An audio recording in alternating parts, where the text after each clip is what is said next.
gecədən etibarən Azərbaycanda qışın ən sərt dövrü kimi tanınan kiçik çillə başlayır.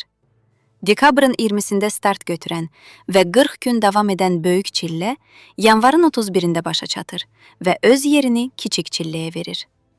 Turkistan.az qeyd edir ki, xalq təfəkküründə bu iki çillə fərqli xarakterlərlə obrazlaşdırılır. Onlar bəzən iki qardaş, bəzən də iki bacı kimi təsvir edilir. Böyük çillə daha mülayim, səbirli və sakit təbiətli hesab edildiyi halda, kiçik çillə sərt, qəzəbli, çovğunlu və daha çətin keçən dövr kimi tanınır. El arasında belə bir deyim də var. Böyük çillə dondurar, kiçik çillə yandırar. Yəni böyük çillə daha çox şaxtası ilə, kiçik çillə isə sərt küləyi, çovğunu, kəskin temperatur dəyişmələri ilə insanı sınağa çəkir. Həm hava şəraitinin ağırlaşması, həm yolların buz bağlaması, həm də insanların gündəlik həyatında yaratdığı çətinliklər kiçik çilləni qışın ən ağır mərhələsinə çevirir. Folklorşünasların qeyd etdiyi kimi, çillə anlayışı sırf meteoroloji dövr deyil, həm də qədim təqvim düşüncəsinin, vaxt bölgüsünün, xalqın təbiətlə harmoniyada yaşamaq təcrübəsinin məhsuludur. Əcdadlarımız qışı sadəcə soyuq mövsüm kimi yox, mərhələlərə bölünmüş canlı bir zaman parçası kimi dərk ediblər. Hər mərhələnin öz xarakteri, öz davranışı, öz əhvalı olub. Kiçik çillənin daxilində qeyd edilən Xıdır İlyas bayramı isə xalq mədəniyyətində xüsusi yer tutur. Bu bayram Azərbaycanın müxtəlif bölgələrində fərqli adlarla tanınır.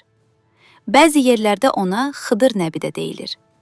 Xüsusilə Naxçıvanda bu bayram ənənəvi şəkildə, böyük coşğu ilə qeyd edilir və fevralın 10-a qədər davam edir.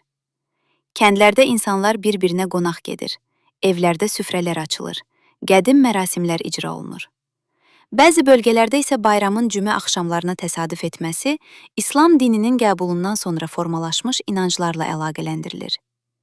Xıdır İlyas bayramı həm Novruz ənənələri, həm də çox qədim inanclarla sıx bağlıdır.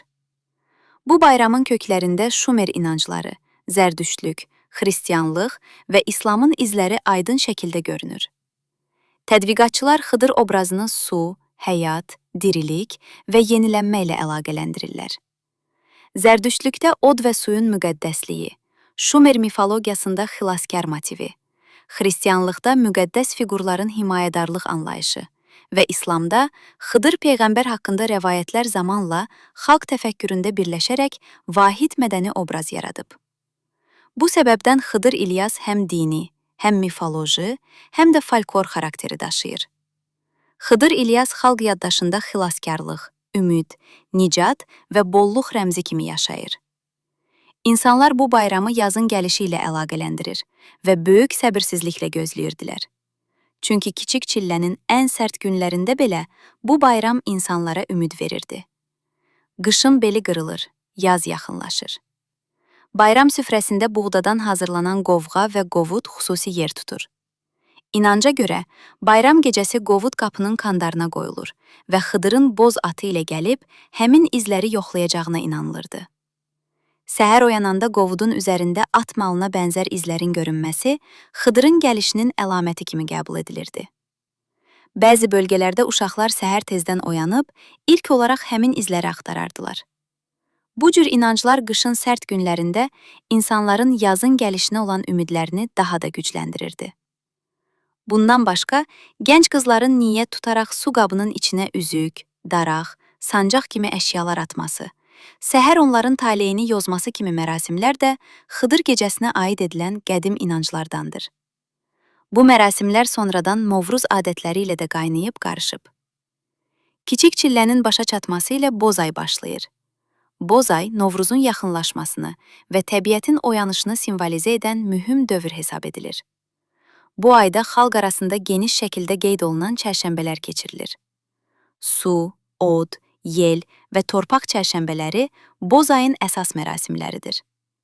Su çərşənbəsi ilə başlanan bu mərasimlər torpaq çərşənbəsi ilə tamamlanır və baharın gəlişi böyük sevinclə qarşılanır. Əslində kiçik çillə ilə Bozay arasında görünməz bir körpü var. Birində qışın sərt nəfəsi, digərində isə yazın ilıq nəfəsi hiss olunur. Xalq təqvimi bu keçidi sadəcə tarixlə yox, mərasimlərlə, inanclarla, ümidlərlə müşahidə edib. Qışın ən çətin günlərində belə insanlar bayramlar, inanclar və mərasimlər vasitəsilə öz ruhlarını isidə biliblər.